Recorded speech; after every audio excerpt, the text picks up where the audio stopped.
Hello, everyone, and welcome again to another one of our interviews that we have interview series here at Polepedia. We have the pleasure of interviewing Ashley Fox. She is the 2018 National Pole Champion. She has competed in over 25 national competitions, co-owner and co-founder of Foxy Fitness and Pole in New York and West New York/New Jersey. Ashley, we are so happy to have you here today. Welcome, and thank you for joining us. Thank you for having me, ladies. This is nice. Absolute pleasure. Absolute pleasure. All right, we're going to start it off. We want to get to know a little bit about Ashley, where she came from, a little bit about your story. So, where did you grow up and what were you like as a kid? We can only imagine you had the same, if not more, energy as a child. So, tell us a little bit about your upbringing and how you got to where you are right now. Yes, well, I was born and raised in Maryland for most of my life, and I have three older brothers, so I pretty much turned out to be a tomboy, plenty of energy, running around outside in the woods. I remember playing football one time and tackling the biggest guy on the other team, and I took him down real good. So, I was always into just active stuff and running around, roller skating, riding bikes and stuff like that. So it was a fun childhood. I did play video games too. I like animation, love Mario, Sonic. I used to draw when I was a child more frequently than I do now. So I mean, I was always creative. I was always active, and I was pretty much spoiled as well because I was the only girl. And Yeah. Oh my gosh. I love that. No, it's a very well-rounded, it seems like. And I just say the note about you tackling the biggest person on the team, like that is probably my favorite part that came from all of that.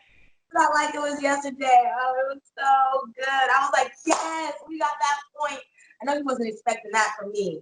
Because, I was always tiny. They used to call me Minnie Mouse. Well, my brothers used to call me Minnie Mouse.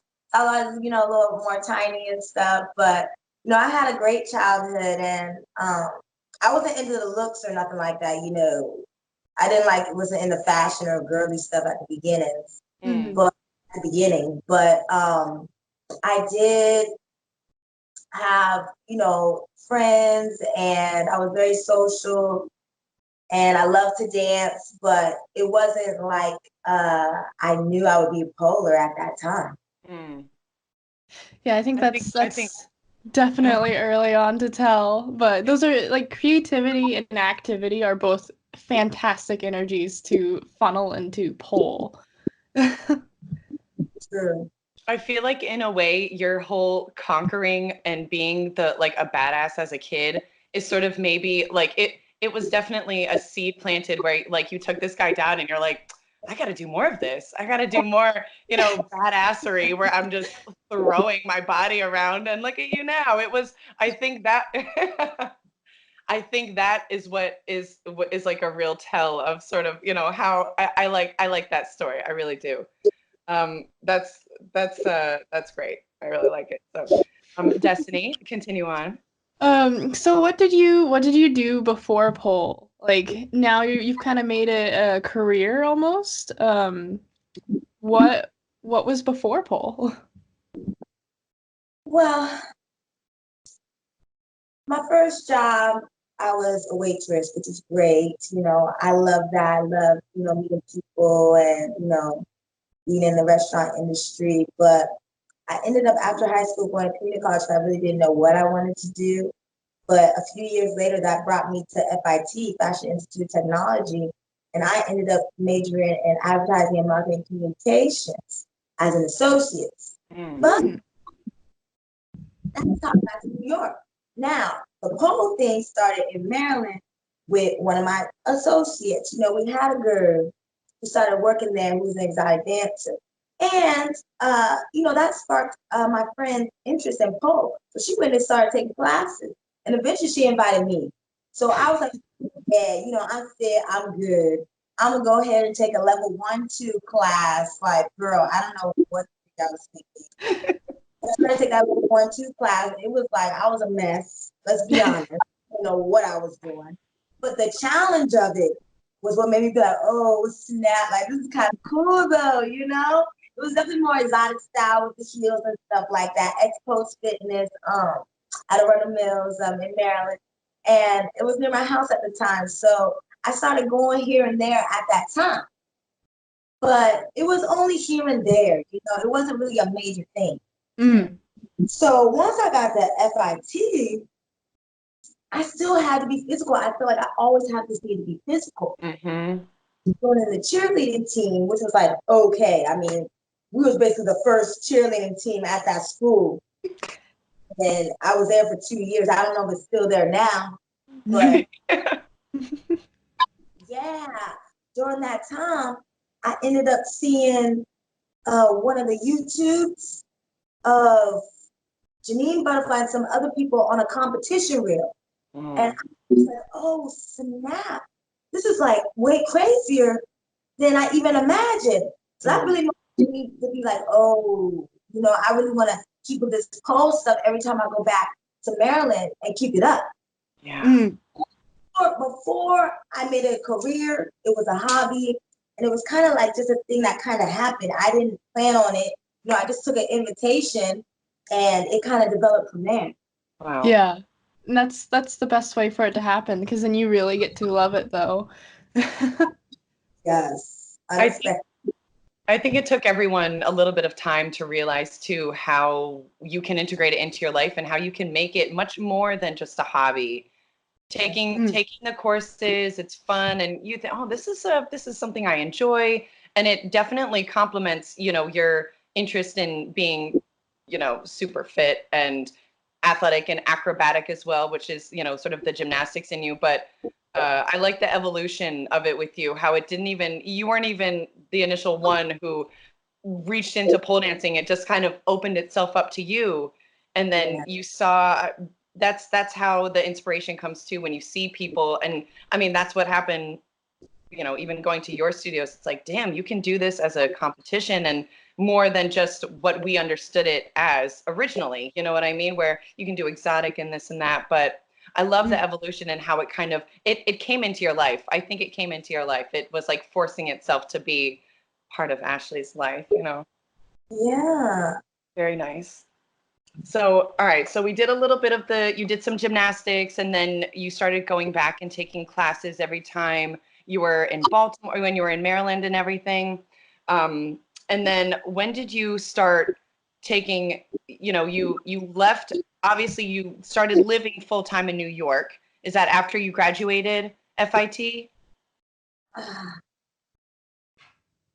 Pretty much my last year, which I didn't plan on being my last year of FIT. I ended up moving with my roommates. Okay. And after that, I was there ever since because, you know, I was 21. You know, I wanted to party. I wanted to drink. I wanted to do my own thing. They had too many strict rules. You know, it was like not normal campuses, you know, where they can party and drink and get wild and not be like penalized. You know, I got penalized. I got in trouble. I was like, I can't do this anymore. Like, I'm 21. Okay, leave me alone. If I come in drunk, leave me be. But, you know, that's the rules. So I was like, girls, we got to get out of here. So we go ahead and moved. And then that's what stay out here. And, you know, I loved it. I love the convenience of New York. And I love the like subtleness of New Jersey. So I ended up moving right outside of New York in Jersey City with my roommates and just commuting back and forth. That's a great way to do it too, especially when you're, you know, when you're first living in New York. I mean, being in the city can be quite exhausting. And, you know, it's like, why it's fucking expensive. You know what I mean? Like we're all college students, you know, you're 21, you're trying to make the most out of your time and money. So, but I can definitely relate to being 21 in New York City. It's whoo, the world is my oyster, you know? So I can see the draw. I can definitely see the appeal in getting your own space too. So so you started living full time in New York. And were you worried at all about, at that point, were you like, oh, I won't be able to take my classes in Maryland anymore? Were you thinking about continuing pole, like even when you had decided to stay in New York and not go and take the classes here and there? Listen, I was really inspired by what I saw. So Yeah. got our place, I eventually ended up buying a pole because I just wanted to. I really didn't even really know at that time there was even pole studios in New York. I don't Yeah. know what my thing was. It was just like I never even looked into it. I don't know if there wasn't Google Maps or there was. I was just I like, this is, understand. and when I can, I'll go there. But when I wasn't there, I just needed to still. I wanted to still do it. It was something I was into, so I was really inspired. So I ended up ordering a pole and then pulling from there at the house. And I tried to teach a few girls here and there. It wasn't a big thing, here and there. Maybe I really only had really one girl I was really working with. But I tried to teach girls here and there. But it was really what sparked my real need to take it to the next level was all the inspiration online. Mhm. And I need to get more training. I need to do more. So I started looking up like workshops and retreats and stuff like that. So I ended up signing up for a retreat where I was working with great pole stars like Carol Helm, Marlo Fiskin, and things like that. And we were at a beautiful place in Jamaica. So I was like, this is like the best of both worlds. I get to be at the beach and I get the pole too. And I felt as if I need to really train and prepare myself because I wanted to do what I saw those people doing online. And I was able to attend one of my first competitions, not American Pole League, it was called American Pole Fitness Championships. They held one at the Manhattan Ballroom in 2011. And when I went there, I knew, I was like, oh, I want to compete for sure. Solidified everything because I was like, dang, this is fire. These girls are amazing. I'm inspired. And I think they had men at that time too competing. I was like, wow. I remember Sawasset was on stage and I was like, wow, this is awesome. And I came dressed up and, I thought it was a cool event, trying to look cool and stuff like that. And I remember I was walking around and these girls was like, hey, oh, are you one of the competitors? And I was like, no, but next year I'm gonna go for it. Next year I really did go for it. And that was my first actual competition. I mean, I had done a few, like I think one internet competition at that point before then. But I remember as soon as that was done, I went more hard with my training and I applied for there's so many US's. Not USPSF, USPDF, and I applied for American Pole Fitness Championship in 2012. And I got into American Pole Fitness Championships, and it was like a blessing because I remember I was so nervous after I got off stage because when I went there, it was my first time finishing my routine like that. So I don't recommend that for anybody. Please don't do that to yourself. It's very stressful. At the time, I didn't know what I was doing. Berta was trying to tell me at that time, you need to run through more. But, at that time I was stubborn. So it's fine. At least I can admit that. But, so I finished my routine that morning. And then at pole testing, it was a mess. But somehow I put it together once I got on that stage and people was watching. I was like, the music hit. And you're like, yeah, this is serious. Again. Fun. I wasn't expecting anything. I was just happy that I did that. I was happy I accomplished that, When I went backstage, no one said anything to me. Everyone was quiet. And I was like, oh shit, I must have bombed this. Oh, sorry. Oh, snap. I must have bombed this. And third. And I was like, the pictures from that competition were honest shock and like excitement. Like, how you have that like ugly crying face, like a totally Yes. Yes. And from there, I just couldn't stop. Like that was just, I just loved competing after that. Like that experience just made me love that type of performance. Mm. Mm.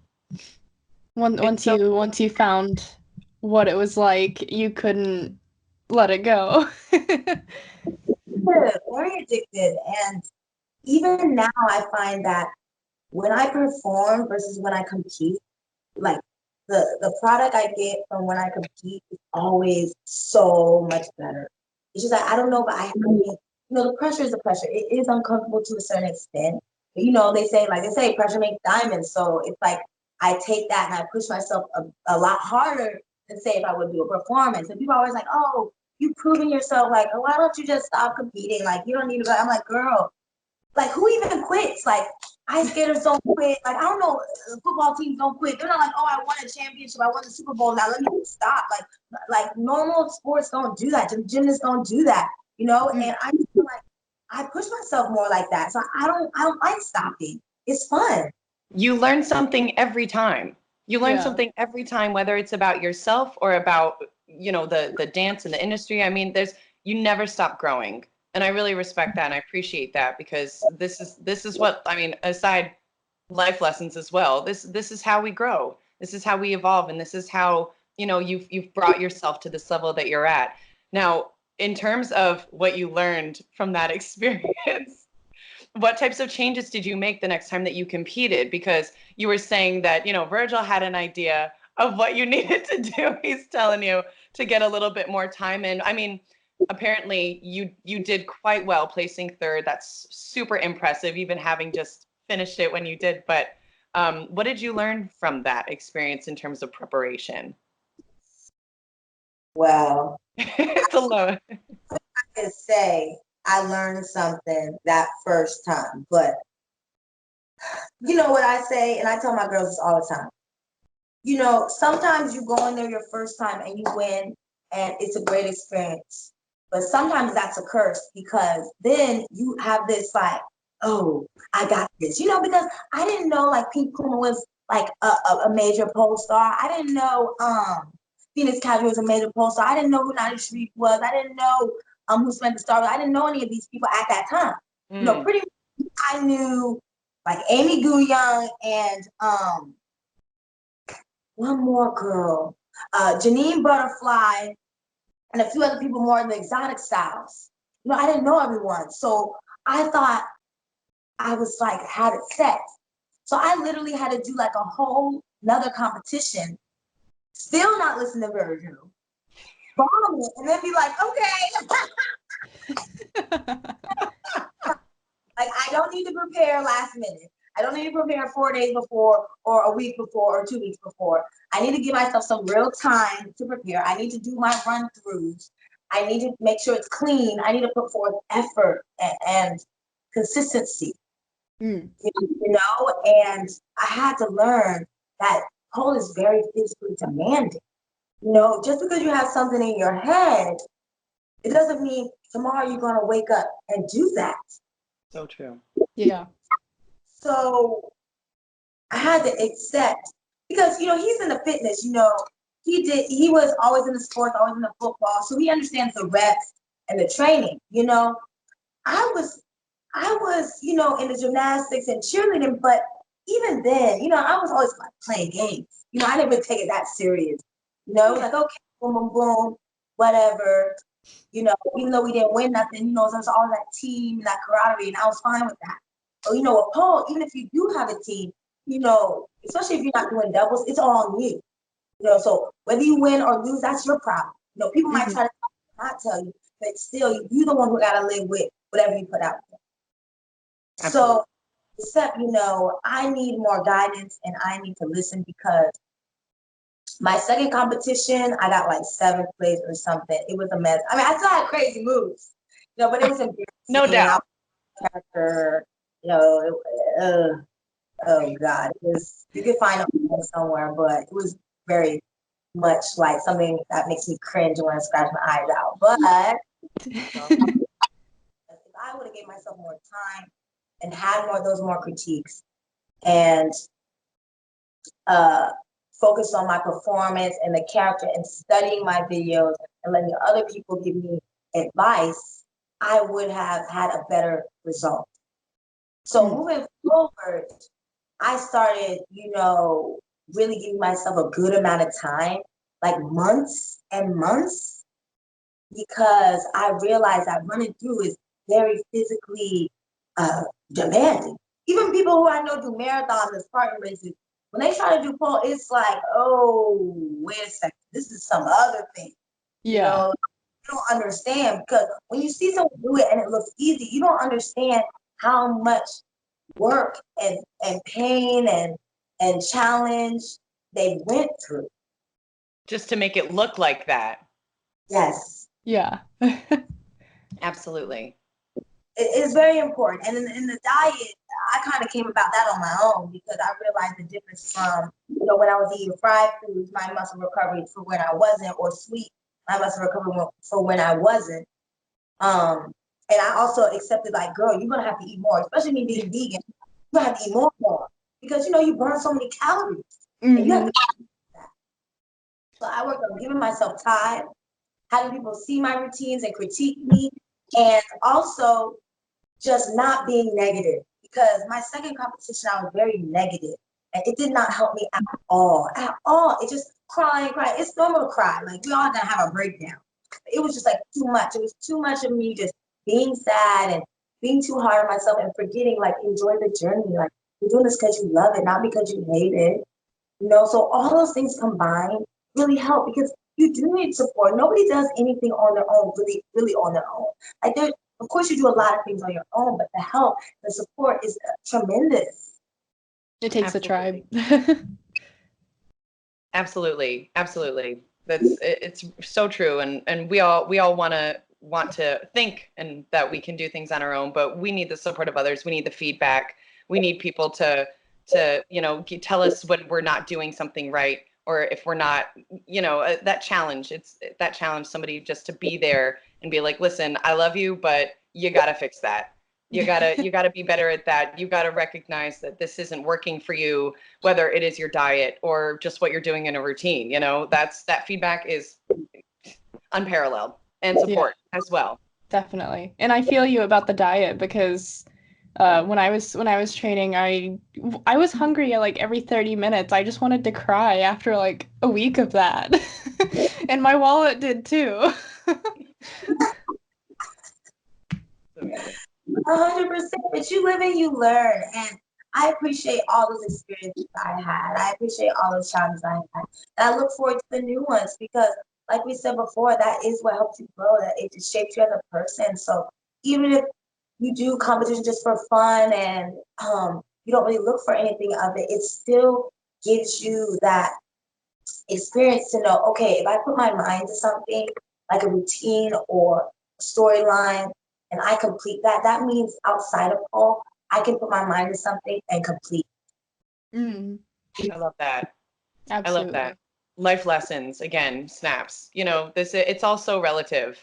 It really is. And I love that pole can bring that to people as well, in the preparation, how being prepared versus not being prepared, and how that can just affect a simple outcome. So great points all around, Ashley, and really, really useful too. I mean, for anyone who's going to see this, including ourselves as, current and past competitors. I mean, you always hope that you can kind of skate by, but we all know it's not. That's it. Who wants to put themselves through that? And again, this is something we love.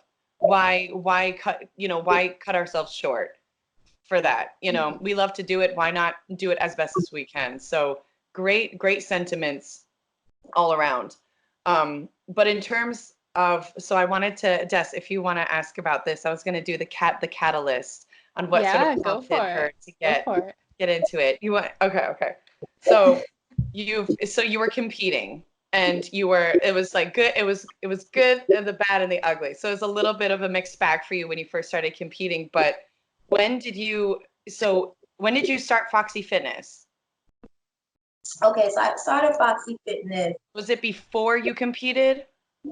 Okay. First competition. Okay, so when I was in Jersey City, and I had met Virgil in New York. He ended up moving to Maryland. Then I ended up seeing him in Maryland. Then he ended up moving with me in Jersey City back, because he couldn't be in Maryland, because Maryland's just like not, New Yorkers, they gotta be in New York. Like they have an issue. They can't live anywhere. They like New York, just like it's not New York. I know, because it ain't New York. So just let it be. But he wanted to move back up there. So when he moved back, he saw that, I was into the pole thing. It was like something I love to do. He was like, oh, because, he's like a businessman too.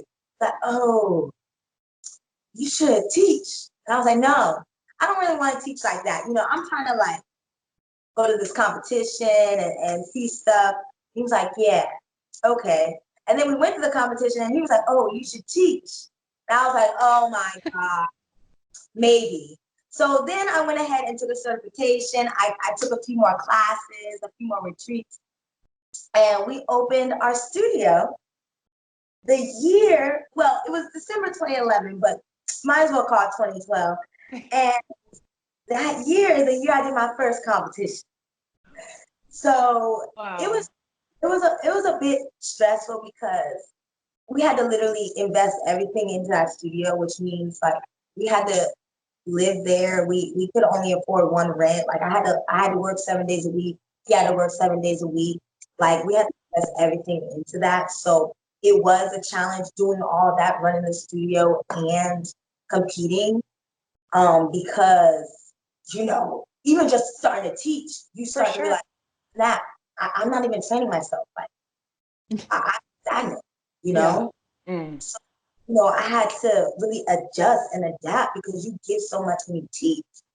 And at that time we were so busy. Like we were so busy. We initially started with 5-person class, but I was like, all right, Virgil, like I know we're backed up like 2 months with our signups. So I was like, okay, we'll add 6 people just to like, smooth this out. And then we eventually got, another instructor. That's when we hired Yumiko. Even though she didn't know pole, she was able to do dance. And then she eventually learned pole and everything like that. It was such a huge help. And we made it work. But balancing that between teaching everything, it was stressful. And I think that was also part of the reason why I was so last minute with stuff for like a little bit of, because even when, you live in your regular life, sometimes life happens and you miss your training.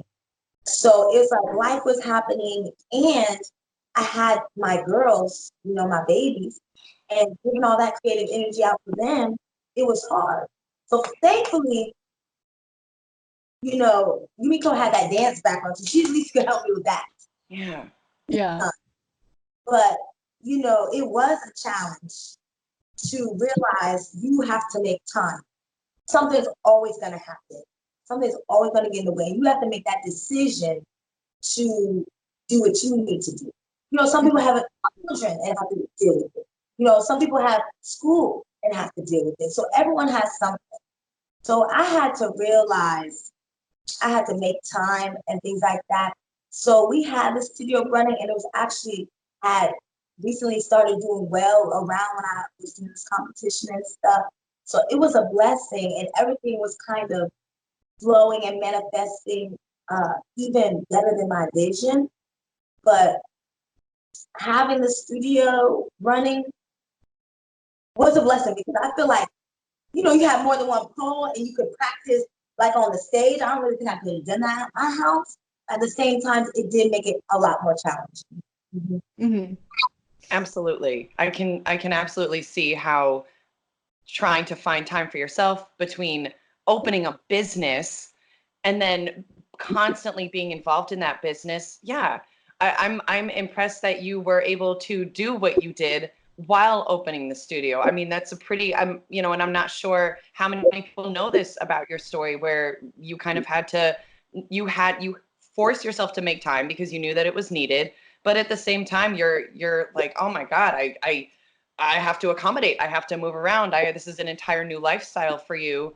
And you made it, and there were some trips, of course, tripping up and you make mistakes, but that's the curve. That's the learning curve. I mean, I'm very impressed for you to have accomplished what you did amidst owning a business as well, opening a business. I mean, that's very impressive. And clearly you had the support around you that you needed. And then Yumiko coming around and being a blessing for you as well. And she is now she's the manager at Foxy Fitness in New York, right?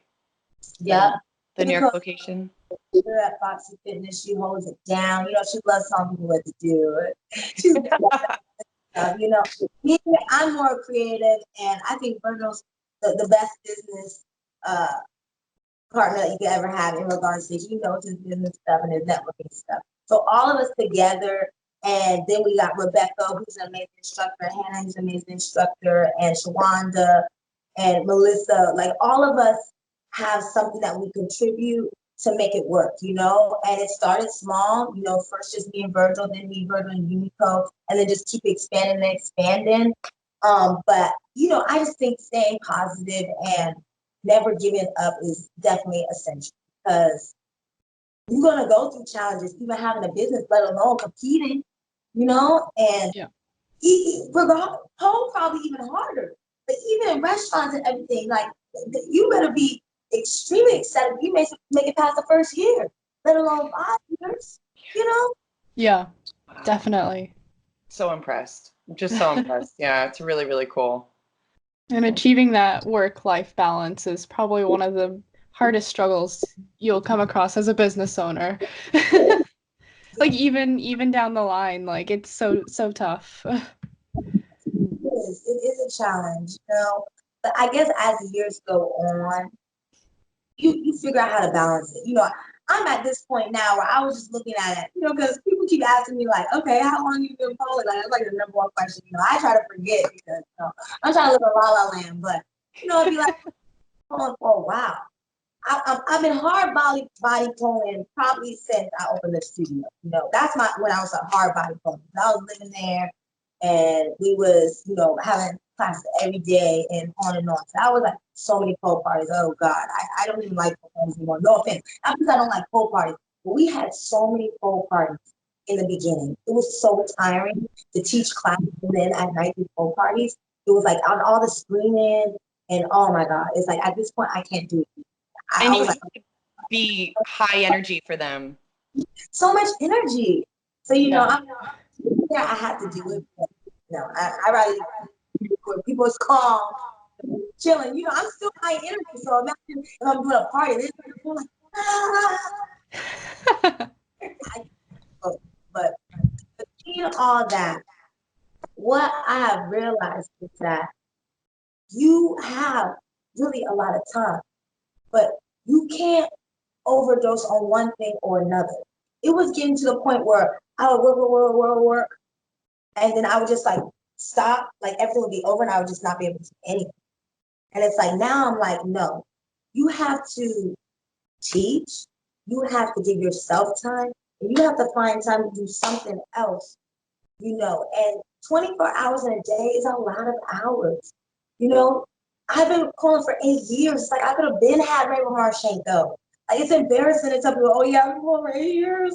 No offense. I mean, to myself, I know I've accomplished a lot of great things. But like, dang, Rainbow Marshenko is one of my dream moves. It's like, that's been my dream move for about, what, 4 or 5 years? It's like, the balance is what I've learned. And since this year, I've been working on my time management and really getting that balance. I know we discussed this earlier, and I've been really putting forth the effort to manage my time in a more productive way. Because yes, it's true. When you do focus on something, you pretty much have to focus on one thing. So, you know, it's important to have one main focus, but it's useless. They even say like past 8 hours, someone's almost useless at work to do 12, 15, 16 hours. So it's the same thing past a certain amount of hours. I just do it for a certain amount of hours and then I move forward and try to do other things that feed my soul. And I've been helping because now I've been stretching and it's been more natural. It hasn't been like, okay, now it's time to stretch, because I haven't been overdosing on any one thing, if that makes sense. It does. Yeah, definitely. That's what I've learned, you know, owning a business. I mean, it is about the business 24/7, but you have to find in that 24 hours, you know, like a lunch break or 5. You know what I mean? Be good if you don't. You know, you won't be able to perform your best as an instructor, as a business owner, if you don't. And that's something that comes with learning, though, because you figure if you're not giving your all, then you're not doing right. But then you realize you have nothing left, and you're like, oh shit. That's what happens when you don't make a schedule for yourself and you don't set boundaries for yourself. Yeah. Because it's really easy to overdo it. Like you said, 24 hours is a lot of time in a day, and you can fill up every one of those hours, no one's stopping you, but then you feel the burnout. And then that's when you can't give for yourself and for others. So props to find, I mean, we're all still trying to find it, but props, because you really, really, it's so important to have that. It's a, you know, it's, and just really, I'm happy to see that you have. I recently found out about Pomodoros, which is like 25 minutes on, 5 minutes off. And even if you don't take that 5 minutes off, I feel so much more in control of my time. It has been life-changing. So I'm really feeling that. Like I'm sitting here like scheduling in me time because I have to. I have to like remind myself this is important too. You're so right. I know. And you know, sometimes you might have a day where you just don't do nothing, but it's fine because you had such a busy schedule the whole week. Sometimes that day of not doing anything was necessary. Sometimes that day of sleeping all day, you just had to do it. You shouldn't beat yourself up for it or feel bad for it. You know, you kind of will let your body will and your mind will kind of let you know, and you shouldn't fight it. Yeah. Shameless Definitely. plug here. We definitely have an article about that, because a lot of people, I mean, I think it's really common that people will tend to overtrain when they do pole because they love it so much, and also because they don't know, they're not listening to their body, and they say, oh, well, you know, I'm sore, but that's okay. Say, well, soreness is okay, Yeah. but there is a threshold that once that gets crossed, you have to just freaking stop. Take Yeah. a break. Your body needs to recover. Like that rest is where your body grows. And that's hard for a lot of people to really understand because like if you're not doing something, then are you really getting anything out of it? And the answer is yes. Yeah. And so everyone coming from a champion herself, Miss Ashley Fox, she's letting everyone know, take a break sometimes. You don't have to pull every day to be a champion. You have to know when to take that time for yourself. So life lessons, again, throwing it down. So on those days, the usual days where you have time for yourself, what do you like to do? I mean, whether I know you said you like to draw a little bit, but is it very much just finding time alone with Ashley? Is it like watching your favorite TV show, going for a walk? You know, I mean, what's your like what's Yeah.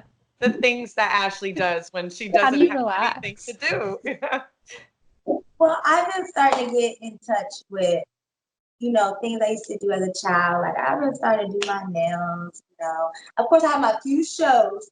I mean, I'm not trying to be overdosed on TV because I realized even with the phone, I realized I could get to an addiction point when I'm like have my free time and it'd be like, I don't even want to spend my time on Instagram this much. Like, let me see a few things, answer a few things, and let it go. That's why I don't even do Facebook like that. If people try to mess me on Facebook, they're better off getting me on email or Instagram because I just can't do it all. Like it's just too much. And it's crafted for you to be like kind of addicted to it. And with all these notifications and stuff like that. And then the TV can be addictive. So I'm like, I have my few shows I watch, a few. And you know, when those seasons are over, I'm like, woo, now I'm free. You know, so yeah, I watch TV here and there, you know, but I try to control it.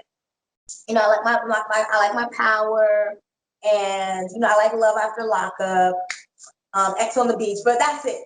Okay, I try not to go too far past that. You're allowed to have your guilty pleasures. It's okay. I love guilty pleasure. And then I've been loving creative writing. I kind of fell off on it, but you know, honestly, that's something I'm into. The drawing I've been starting to get back into, and then I started doing like home decor, which I honestly am starting to love. Like painting, like DIY stuff. Yeah, I used to watch Trading Spaces all the time, so I used to love watching the process. But doing it, it's like it's really fulfilling because it's like you're making an art, like a masterpiece out of your home. It's almost like making a routine, but different, you know? Mm-hmm. I love that. So it's like I've been making time to do that, and it's been like fulfilling my creative juices so much as well. And it is a bit physical because you be like, oh my arm, I gotta take a break, I gotta stretch, you know, like okay. because, you know, I still got competition, so I can't like overdo it. I don't want, I overdid it. And I was like trying to train the next day. I was like, girl, your shoulders is messed up. And you know, it was, you know, so it's like, I've been getting more better at it. But yeah, I've been doing a lot of interior decorating and I really do love it. Like, I have a shopping addiction that I control because I have a studio. So I have to buy stuff for the studio. You know, I have to buy outfits for my competition. So I control it at this point. But it's nice because now I can like find stuff for the house and it's just relaxing. And I love it because it's like I can be in my home and feel like the hard work I put in it, but it doesn't make me feel tired. It makes me feel relaxed. Like, this is beautiful. I made a masterpiece. This is my house. I'm making it more of a home and I'm putting my touch on it. So I've been really actually enjoying that. I mean, this is like a recent thing. Like before that, flexibility, you know, going outside, being in nature, you know, shopping here and there, and just friends and eating. Okay, I can't forget eating. Like that's just a need. But you know, for me, it's like a real joy. Like I love going to new vegan spots, my favorite vegan spots, and getting food or traveling and going to vegan spots. And you know, I love doing vegan tours. And you know, I feel like at this point, I am a good vegan food critic for the healthy, conscious vegan.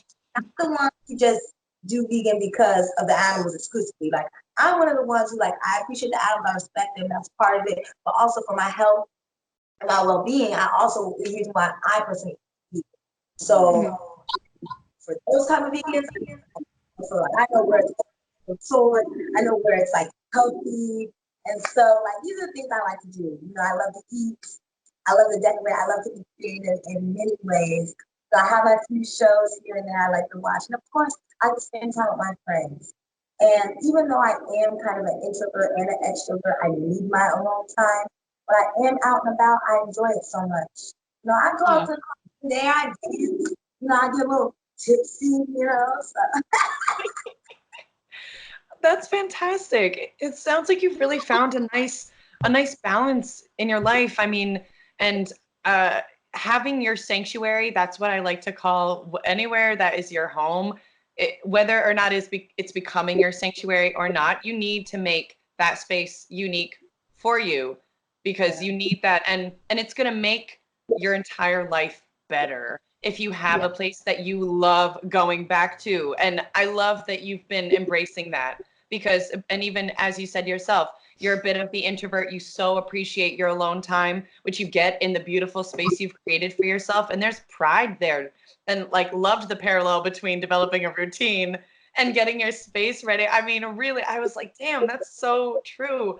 Because you put all this time in and you step back finally and you're like, wow, I have a finished product, you know, or there's a couple more fine tunings, but you know, the first step, you're like, okay, what can I do with this?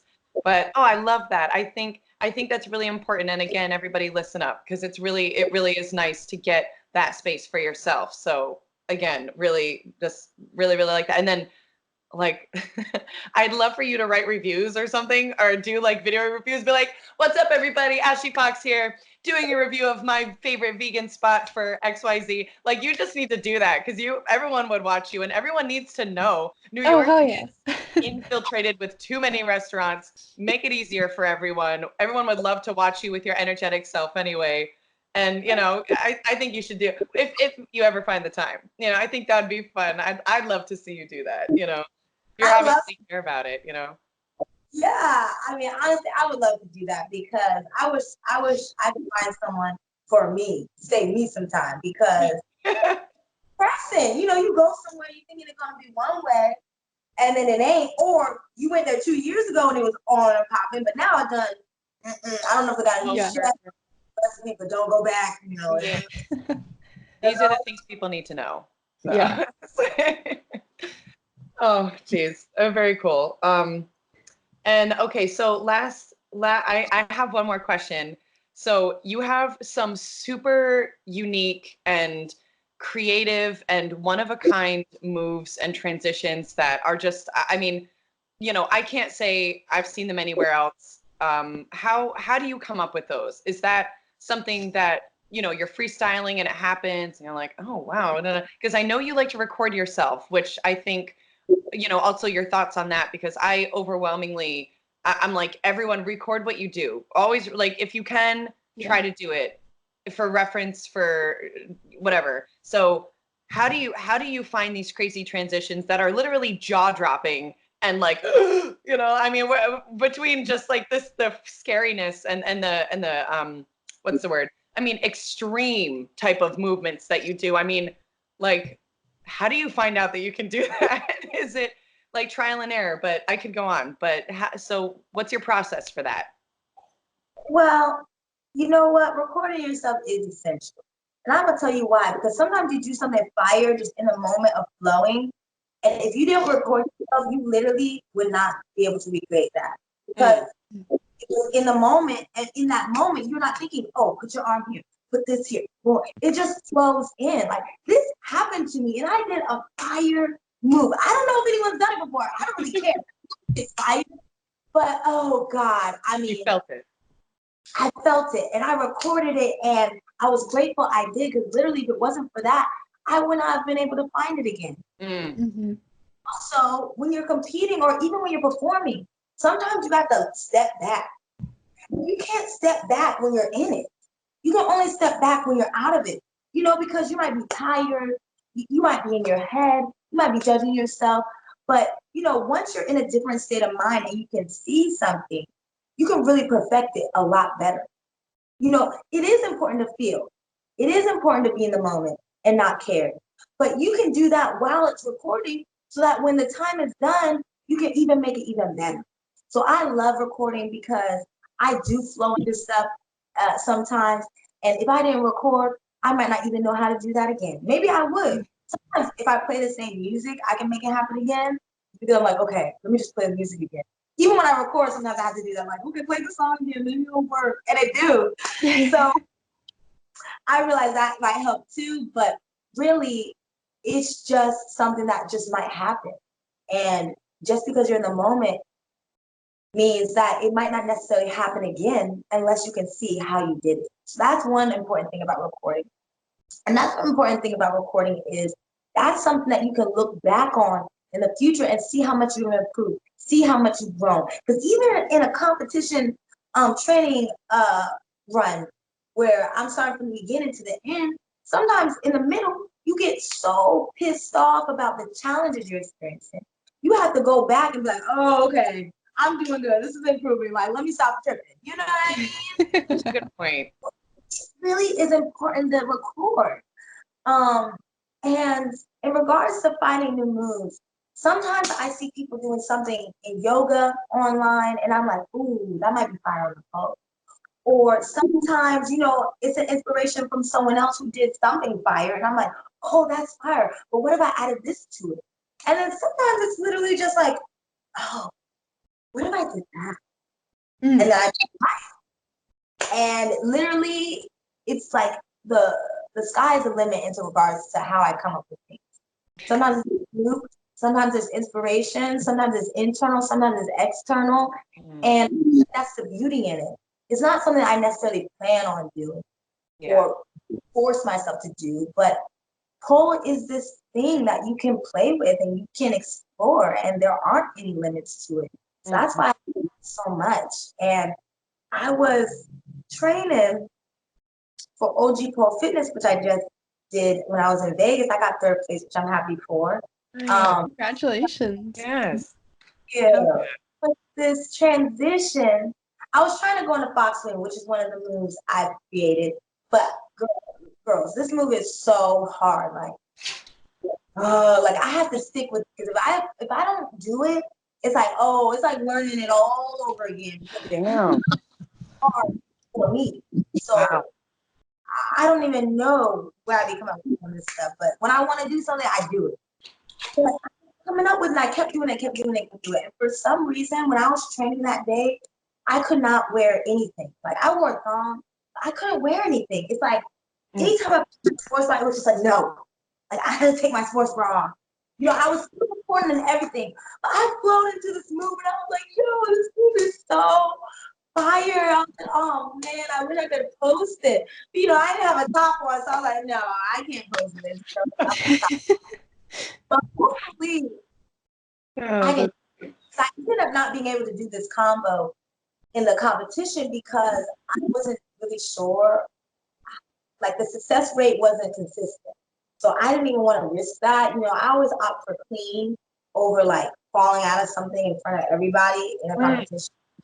You know, because that can be traumatic. I mean, it could go well. You could do something cool, but you don't know. So I couldn't take that pressure. Yeah. Quit doing it for a little bit, but I really want to see if I can get back into it. Because the move I got into, I only know how to get into it from Foxy. So I don't even know how to get into it any other way. But it is so, and I love it so much. But it's like stuff like that. Like if I wouldn't have recorded, I wouldn't have had that. You know, I didn't plan on doing that. I was just trying to be like, okay, Fox me. Now, can I get out of this in some way? Let me try something. Let me flow. Let me listen to the music. And I kind of flowed into something really cool. And, you know, that just proves the point of, you know, you don't know if you're going to come up with something. Or even if someone's done it before, it's like, it doesn't matter. If it's new to you and it's inspiring to you and it makes you happy, go for it. Share it with the world. You know, name it if you want to. It doesn't matter that deep because, you know, someone might have already did it before. You know, but at the same time, I'm grateful I did record because even though I can't post that actual video, you know, it's like I have those memories of how to do it and what I did, and I'm very grateful for that. It's for you. That ends up being for you. Yeah. That's fantastic. That's so important to have. That's the lesson, everyone. Record. Don't judge yourself, you know, because it's like with anything before and after. You know, even if it's just to see how you've improved over the years, when you're in it, you never feel the improvement. I'm an instructor, so I can see my students improve. You know, for them to, oh, nothing's getting better. I'm like, girl, be quiet. You did this. What did you? You know what I mean? So I just constantly record. I some of my competitors record because it is so important, even just for your self growth. 100%, 100%. And hearing it, I think people are gonna really appreciate hearing it from you because I do come across hangups with people saying, "Oh, I don't, you know, I don't want it to mess up my style or you know my free flow or you know, oh, it feels a little, you know, I'm self-indulgent to record." I say, no, don't. Yeah. This. It is a tool. It is essential.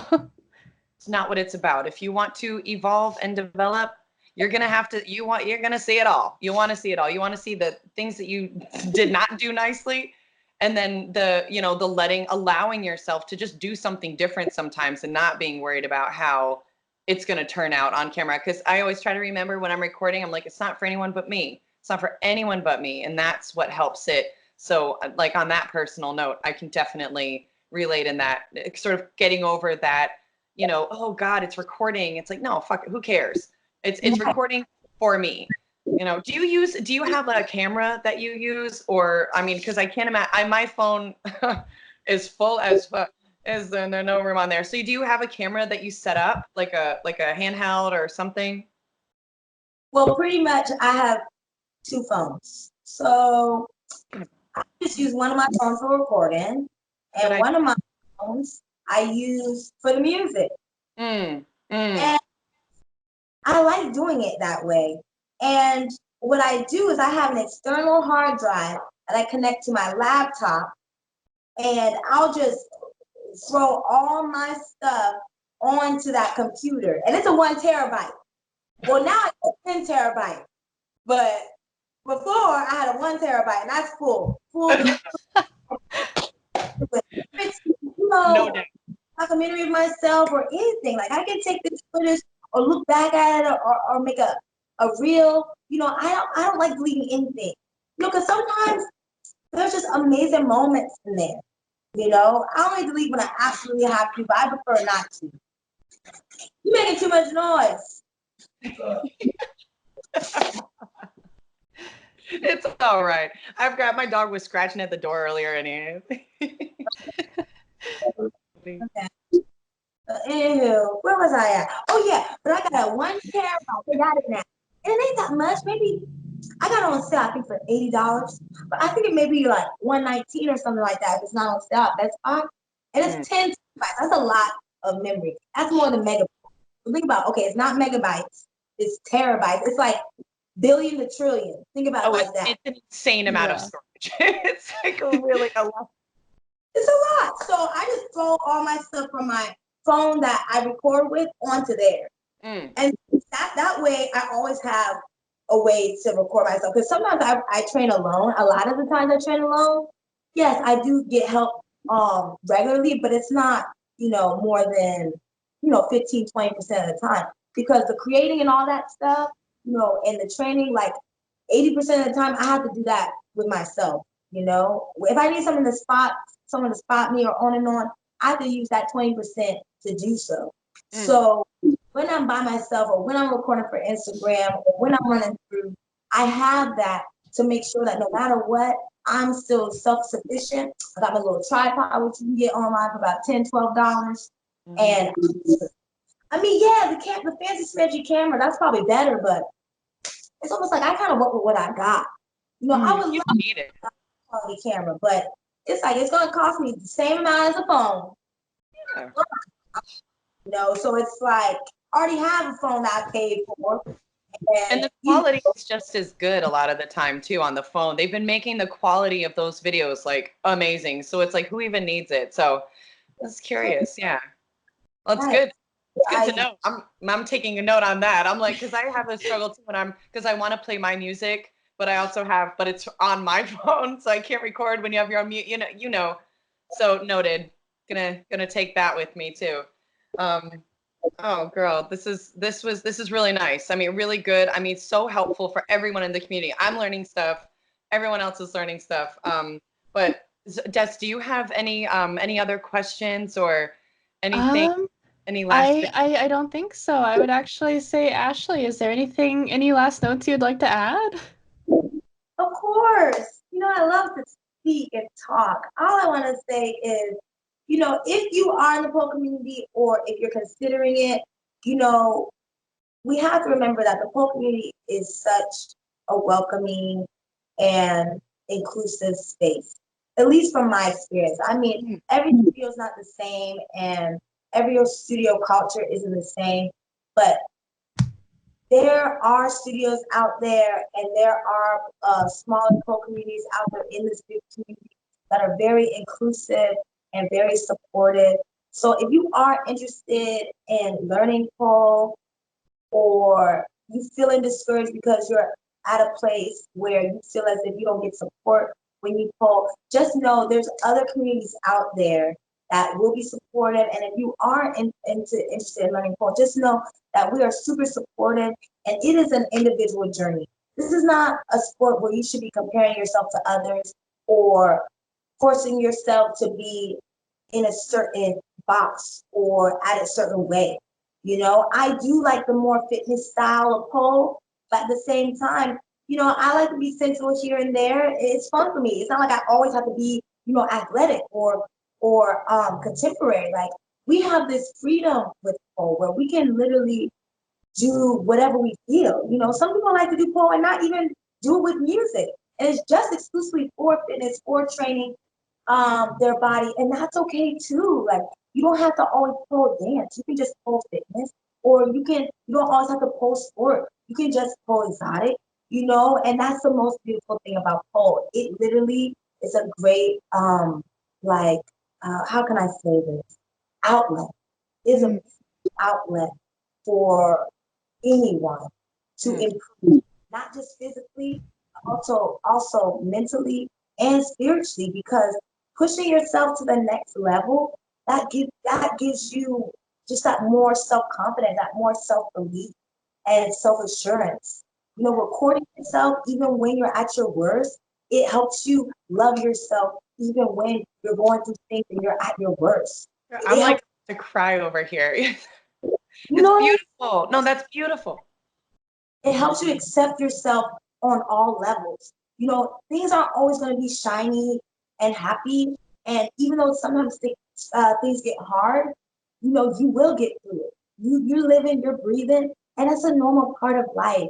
And I think pole is like a intense way of experiencing that and then applying it to your life. So, I love pole. I hope we influence other women and even men to, love pole and embrace it in their own way, because not even two twins are the same.